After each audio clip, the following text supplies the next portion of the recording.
どうも、新しくネイルをして可愛いって言いながら眺めてたら、義母に爪に色塗ってバカみたいって言われたことがある嫁です。今日はペヤングソース焼きそばをしばきながら失礼します。この前、義母がリビングで自分のアクセサリーケースを開きながら、あれ、指輪が一つなくなってると言っていたんですが、話しかけたら泥棒扱いされそうなので無視しました。その後も私の方をチラチラ見ながらしつこくあれって言っていたんですが、無視し続けてたら、急に私のポケットに手を突っ込んできて、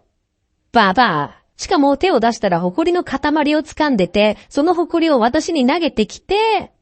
ババア。その後結局自分の部屋で見つけてて超ババア。今度指輪が一つなくなってるとか言い出したら、次はバレちゃったならしょうがないっすねって言いながら包丁を取り出したらウケるかなって思ってます。